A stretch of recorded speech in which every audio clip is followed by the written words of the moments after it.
Hello, welcome to the Sunshine Connection. I'm Ian or Platty, and today I'm going to be talking with my friend Theo here. Aloha. Hmm. And yeah, I wanted to bring to uh, the conversation around the theme of the time is now. Mm. And yeah, curious, Theo, that what comes to you when you hear that idea? Of course, the time is now. It always has been. Um, the awareness that the time is now seems to be a little bit more relevant and real than ever before. Um, and I guess, in the simple way to put it, the time to live your gift, to um, see life as a gift, to give as much love and beauty to the world as you possibly can, knowing that all things will come to an end, and the awareness of the finiteness is the key to infinity. Yeah, and that brings to mind for me, that idea of living life as if each day might be our last and just living life to the fullest and in the present moment.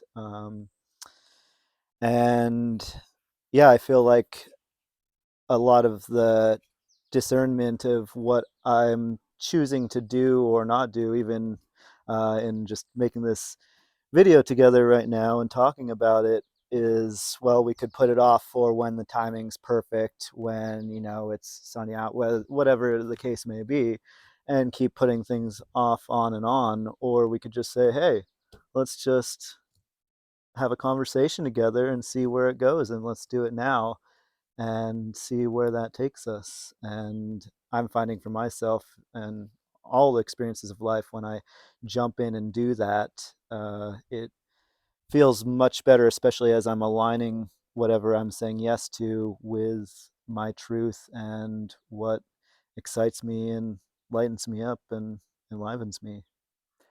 Yeah, people say, I'd like to do a podcast one day, and Yeah. it's like, well, what's stopping you from doing it right now? And sometimes there's a sense of perfectionism that you're waiting for conditions to be different than they are. But I love biographies and autobiographies and of successful people. And there's a theme that I've noticed with a lot of people that I really respect, that there was just a moment where they said, I've got these resources, I've got this idea, and I'm just going to start where I'm at and do the best I can with what I have. And then, once you create a little bit of momentum and a direction, things do start to gather around that. So it's just kind of stop waiting. Yeah. And even if, or as Leonard Cohen says, forget your perfect offering, ring the bells that still can ring. There is a crack in everything. That's how the light gets in. Yes. And I think one of the beautiful things that adds to that idea is, as we practice anything, we get better at it. So whether it be making a podcast and, like you said, waiting until, the time is perfect or whatever, it's going to be holding on to that perfectionism. Well, as we just do it and say, okay, well, maybe the first one isn't perfect or the first few, but we're growing as we do with everything and practicing things Mm, more, it becomes more effortless, just natural. And I think that's just a really cool feedback loop that we get to experience. And with the caveat that in order to have that feedback loop possible to start happening, we have to start somewhere, right? absolutely. Take that first step, if you will. Yeah, you could do it live, Yeah, you know, exactly. and we're all in process, and come to terms with your process, coming to terms with our sometimes lack of grace, that everything in life, every characteristic is a muscle that will atrophy if not utilized, and you have to just kind of start and be prepared for things as they come, and also accept that you're not prepared, but you're prepared with the right attitude, at least. That that it's not really about being there. It's about the process of getting there, and enjoying the journey of actualizing yourself. And it's like baby steps. Like every big project from a distance can seem like a mountain that's impossible to summit, but summiting a mountain is just a series of steps, Right. you know? Yeah. Well, and speaking of big projects, I just want to bring into the conversation your current upcoming big project, Lionsgate. Tell us What's a that? tell us a little bit about Lionsgate, Theo. Oh, definitely an example of this exact thing. And COVID really lit a fire under my ass. Showed me how many things that I had kind of put off into the one day category, and I realized through losing our ability to gather, losing live music, how integral it is to mental health and community wellness, and decided to host gatherings, and the response I got from people was just incredible. And it kind of set me off on this direction of coming back to the why of getting together. And then I realized somewhere along the way that those hundreds of festivals that I had attended as a patron or a volunteer or an artist were all kind of training me, and I was able to kind of reverse engineer a catalytic moment, because for me it's so much more than a good time. It's not just hedonism. It's creating a container to support someone's evolution. Yeah, People fall in love at these events. People meet their new partners. They discover their voice. They discover a new dance move. They discover themselves. yeah.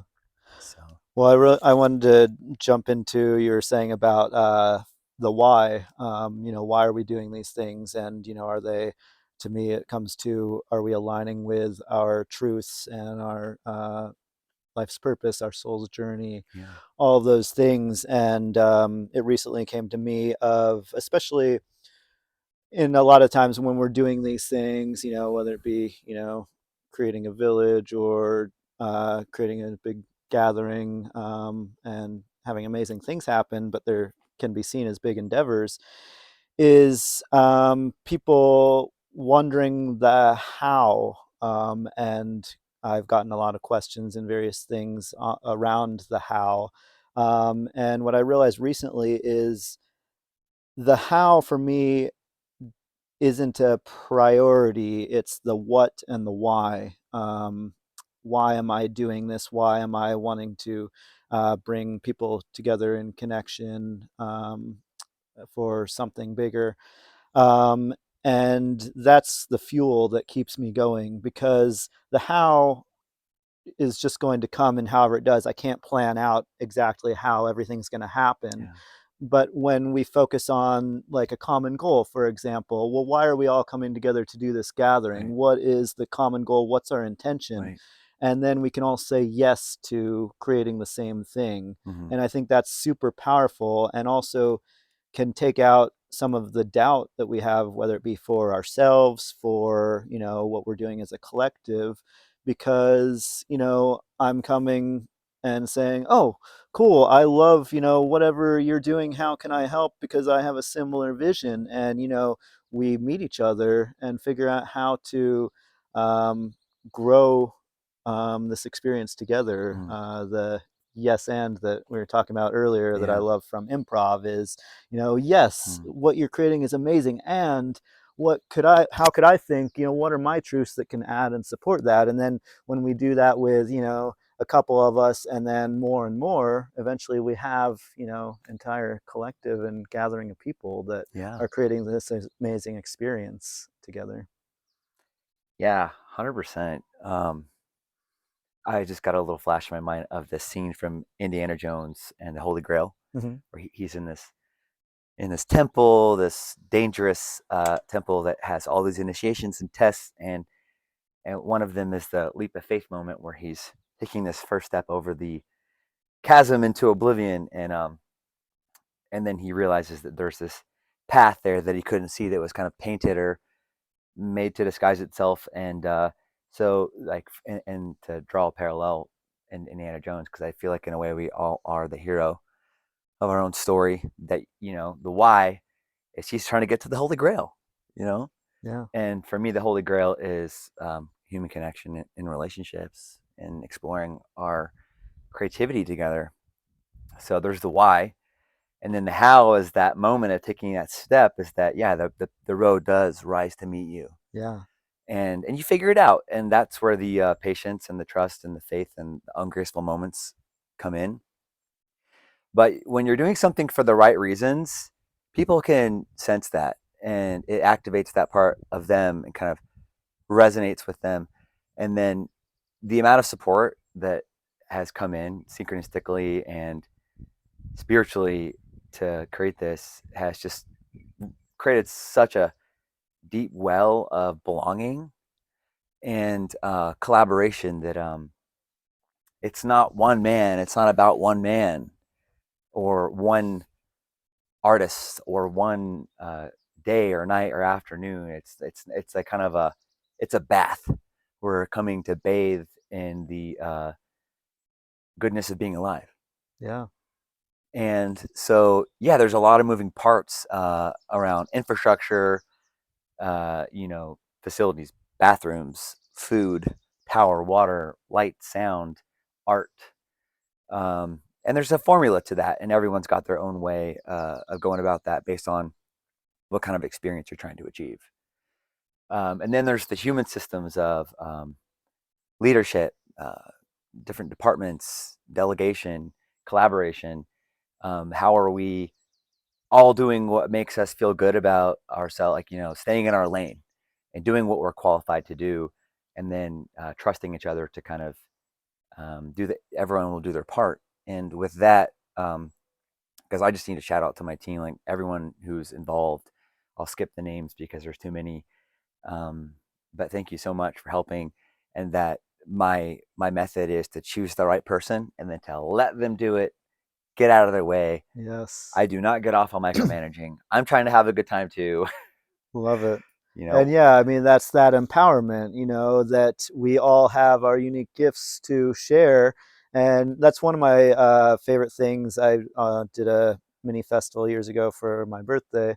And it was on the lines of Burning Man, where I just invited a lot of people and said, "Hey, what's your light? What would you like to share?" And, that just lights us all up because it's like, oh, wow, like I get to choose how I can best help because we all know ourselves the best out of anyone, right? So, theoretically, I yeah. mean, that's the goal, anyways. Yeah, exactly. So yeah, to get to step into that power and to be able to empower others to do the same is huge. And yeah, I think that also fits in with. I really love the mantra "Keep moving forward," Mm. which I got from the Meet the Robinsons Disney film. But I guess Walt Disney often said that, and I'm sure it goes way back before Walt Disney. But anyways, this idea of keeping moving forward, and along with that is finding the people that are jumping on to do that and say yes and collaborate with. And Yeah, I guess I like to always bring these conversations to something that we can all do to support our lives, and that keep moving forward. Well, we could say, well, how do we stop ourselves from not doing the podcast, or saying, oh, I'll do this when this happens or when this is right? And, how do we keep ourselves motivated to move forward? And Mm. yeah, I don't know if you have any thoughts on that. That's something that every single human being, this is what I like, something that anybody has the capability of doing. It's not like specific to, oh, I can do that, but this person can't. But what's something that, a method, if you will, or Yeah, there's a very universal theme at play in that, in creating something great, leaving a legacy. Um, I think the kind of step one is to be inspired, Mhm. and if you can, find inspiration, seek inspiration for me, a lot of that was through travel and events, and Burning Man was deeply inspiring. Someone's pulling up. um, I guess there's this quote coming to mind: "A warrior never lets a warrior lack inspiration." So to inspire others, and to allow yourself to receive inspiration is kind of the first step into creating something beautiful with your life. It's like the fuel that when maybe your brain's getting right on, your car broke down, and things are not falling into place as you wish they would. That hey, we're doing a podcast right now. Landlord Gord, say what's up, Funky. Say what's up. Um, yeah, so just kind of like keeping your fuel tank full, and then acting from a place of being inspired. Yeah, Yeah. definitely. Yeah, I like that. And, inspiration being, I always like to think of it as our highest excitable moment. And sometimes I think it's a fun question to ask people. Um, what is your highest excitable thing in life right now? Or, even just more simple, what excites you? What's exciting to you right now? And that allows us to tap into, oh yeah, like what lights me up, what is jazz like. And it gives us an opportunity to step out of maybe some of the challenges that are going on in our lives, or things like that. And it gives us fresh new eyes to look through of like, oh yeah, this is why we're here, Right. and that, I think that's a great moment to come to that, oh yeah, this is why I'm here. And it can come through lots of things, through being in beautiful nature, that sense of awe that oftentimes nature can give. And just tapping into and figuring out ways where we can tap into that feeling, to change the lens that we're looking through, of inspiration, awe, excitement, Mm. all that. Yeah, for me personally, it started off performing music, and it was really a creative thing of like wanting to inspire people through my creativity, and then I started hosting an open mic, and because in that performing music, I always had this voice in my head. It was like, "Look at you! You need attention.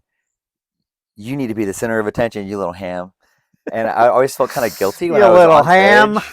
I mean, I don't know, and I do like attention. We all do. We all need attention. It's part of being alive. And then when I started hosting this open mic, I learned to gather a lot of joy in helping other people shine. Yeah, And through that process, I knew when it's my time, and I can do me unapologetically. And then when it's your time, it's not my time, it's your time, and I can fully support that. yeah, And it really helped me to kind of sort and organize those feelings around attention and center of attention. I mean, a stage is there; it's an elevated platform. You have a microphone. You're amplifying your sound. You're putting a light on you so it can be seen better. It's all of it is kind of pointing towards amplifying um, the artist in that yeah, moment. So I discovered this really deep uh, satisfaction in curating experiences where it's not about me, and bringing other people into the spotlight, and then kind of like if you come into my house, and I have like a dinner planned, you come in, the table is set, the incense is burning, the music's on.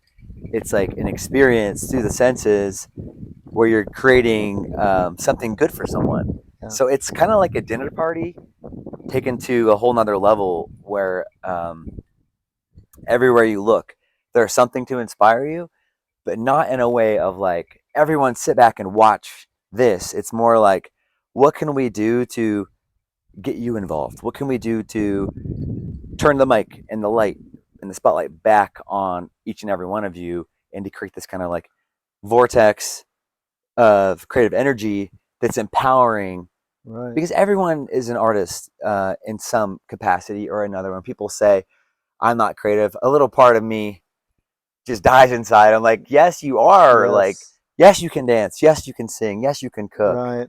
and that bringing everybody into the experience of that we are creating this experience together, and that's one thing also that I love about Burning Man is the idea that there's no spectators. We're all there putting our input to co-create this experience together. Yeah.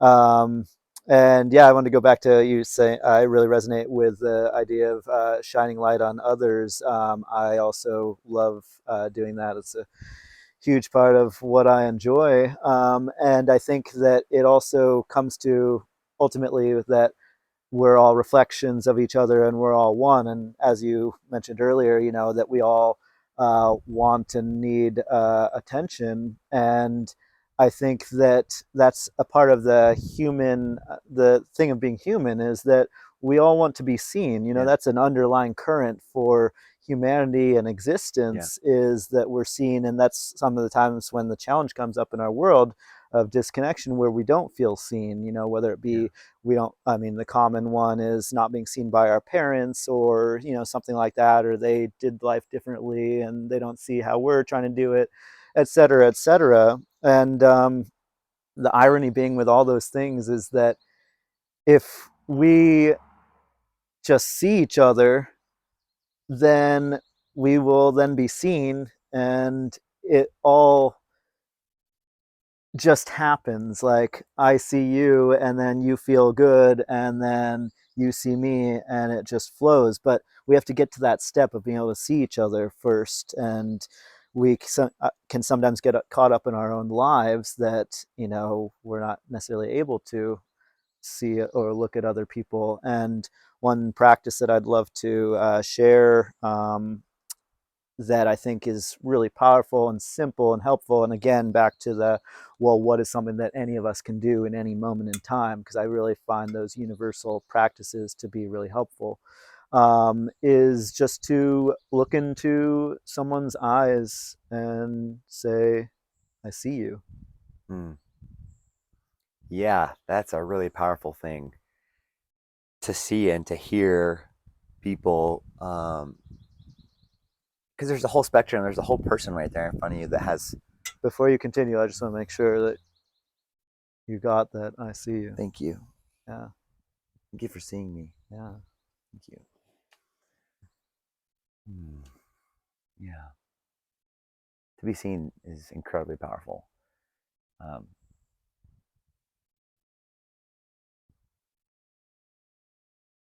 it's like this thing where when the observer is seeing something, that it kind of changes the thing that is seen.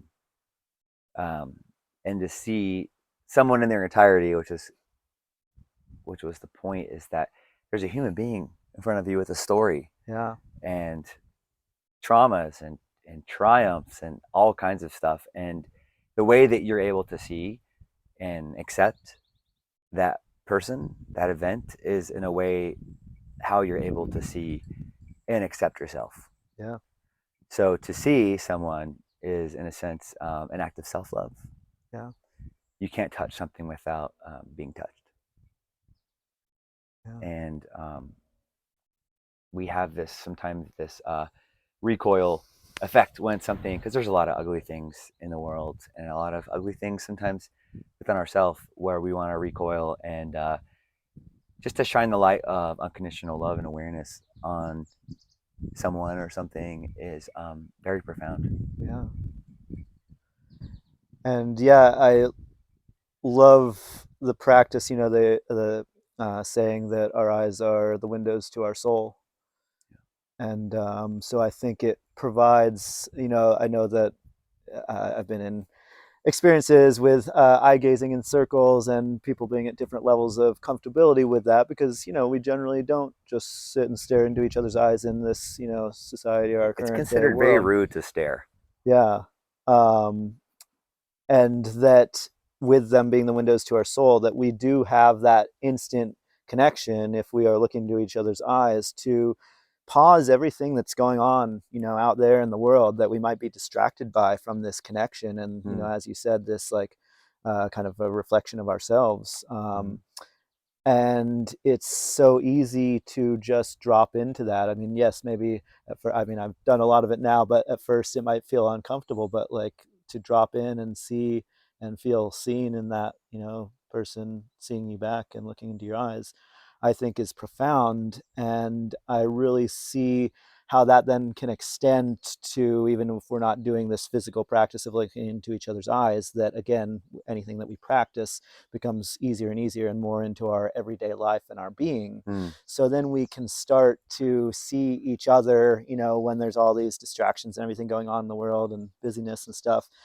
to see everything that's going on at the different levels, whether it mm, be other humans or what's going on in mm-hmm, nature, through observation, mm-hmm, and the permaculture idea, observe and interact, mm-hmm, that it's that much easier to observe what's going on with, if it looks like it's going to rain because we see the clouds, or if, I can tell how engaged you are or how much we're connecting, in this moment or any other.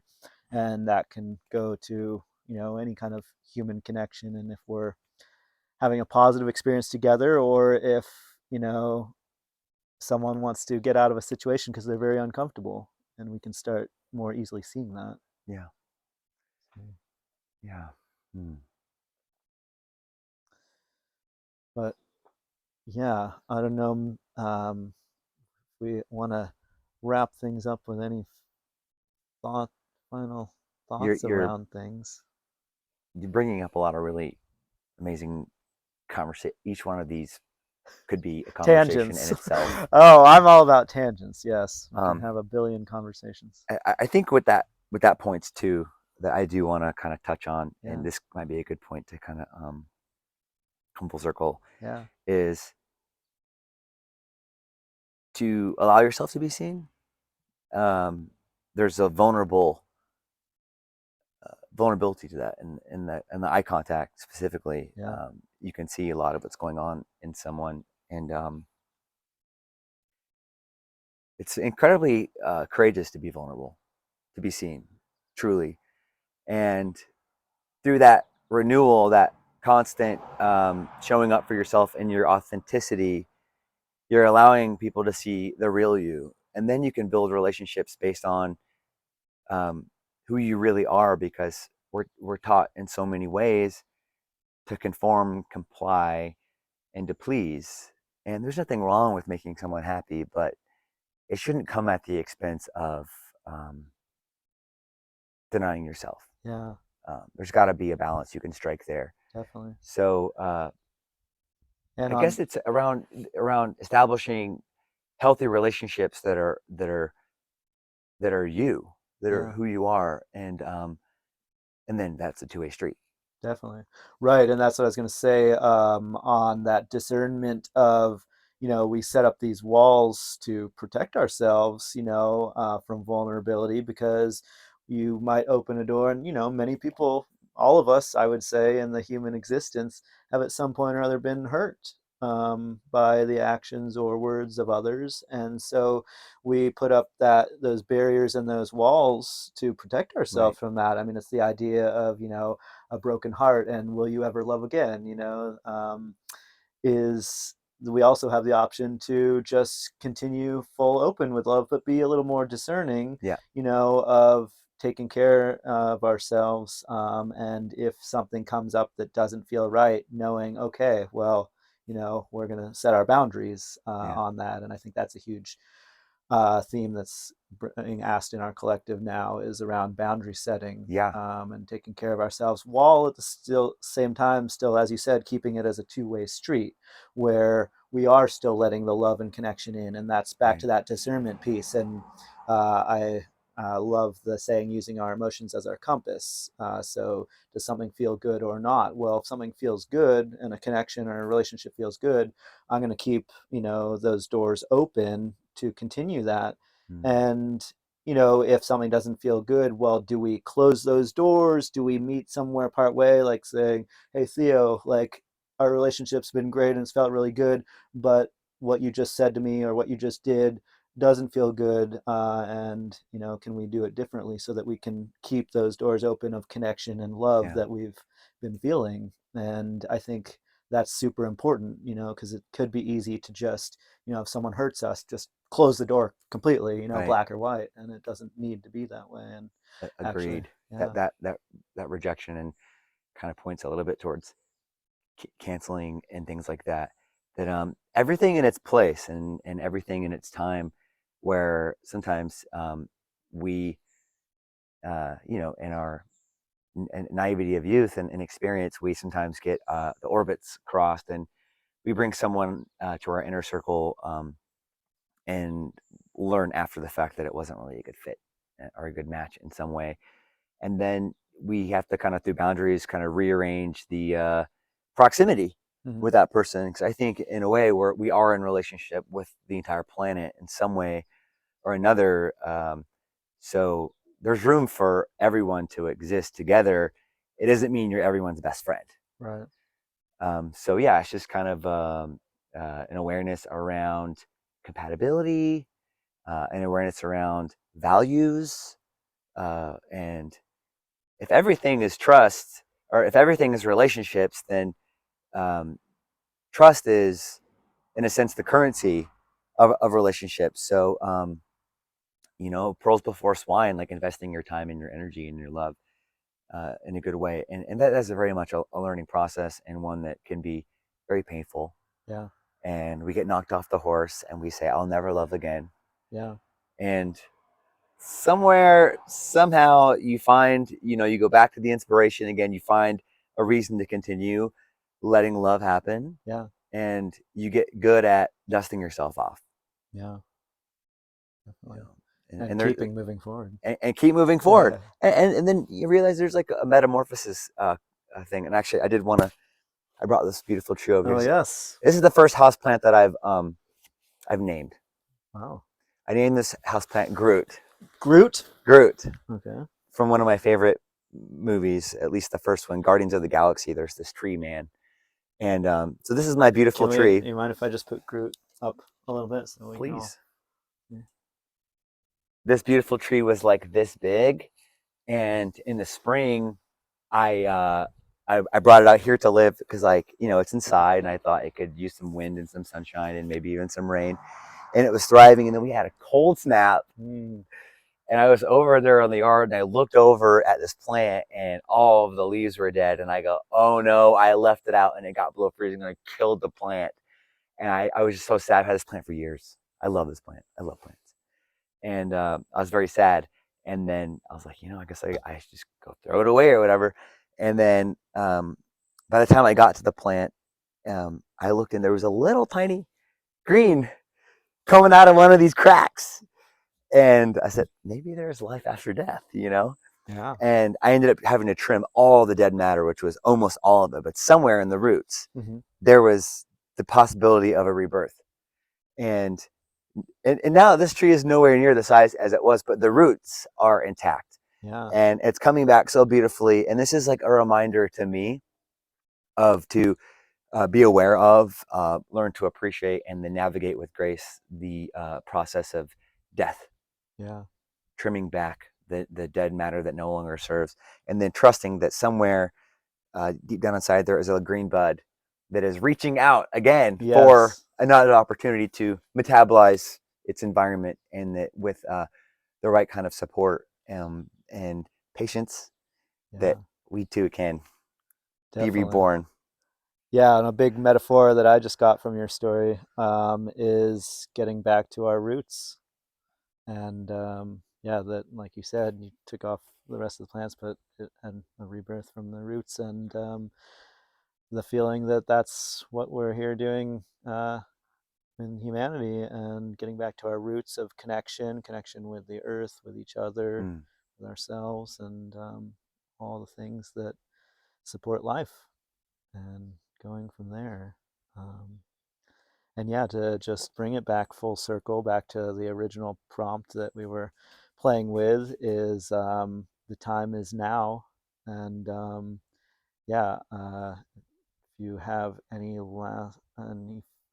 wrapping up thoughts on that, of just ways that you see we can all do that. Final. finishing thoughts? I know we've been Back talking to about the it the whole roots, time, but just want brother. to wrap it around. I love it, man. Back to the roots. Let's just be nice to each other. Yeah, sounds good. Let's be nice to ourselves. Be Definitely. nice to this beautiful environment in which we are so blessed to live in, and you know, believe and live as if there is enough to go around, and that we don't need to step on others to get to the top. In fact, I'd rather be at the bottom in the mud with my homies than at Yeah, the top by myself. And definitely. it really is a teamwork makes the dream work kind of thing. Yeah, yes.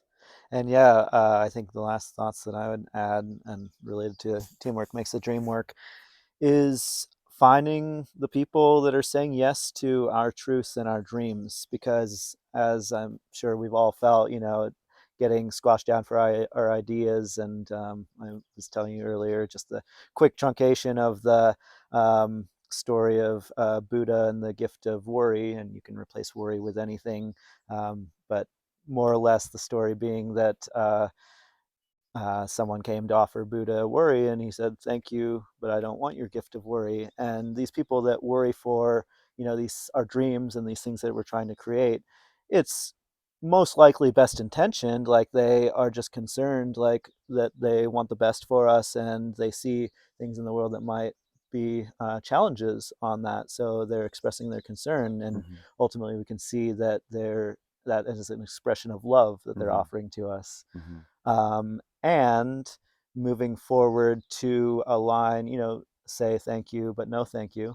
And aligning with the people that are super stoked and excited, because that's something that I always feel like if I've got a project that I'm sharing, and it's night or day difference between if someone's stoked about it, it Hmm. just builds me up. I'm like, yeah, and I just feel, amazing, Yeah. versus someone that doesn't quite isn't in alignment, which is okay, that's fine. Right. But I'm realizing like I want to spend that time and energy with the people that are super stoked, and Yeah. so I think that that's what I would offer, for anyone to do, because we all have different interests in life and stuff. Find the people and focus on the ones that are saying yes to whatever your truth, whatever our truth is, and our journey, and Seek the focus on stoke. that. Be the stoke. Yeah, Absolutely. There's definitely people out there that are going to love you just the way you are, and as long as you're holding on to relationships that aren't serving, there can't be room for the thing that is waiting. So absolutely, the trust the process, and commit to being yourself, yeah, because in the end, when you're I think this informs a lot of my life, is death itself. I imagine myself kind of laying there in a bed, hopefully as an old man, slipping away, and I just want to feel like I did it. I did a good job, just like that. Whatever it means to be human, that I came here and I did that. yeah. So Beautiful. thank you Well, again. thank you for being here, being human, being vulnerable with me, and sharing some good connection. Blessings. Mm. Now, Thanks, where's my y'all. remote? Thank you. Thanks for tuning in. Yes. Come to Lionsgate. Come to Lionsgate. Hurry.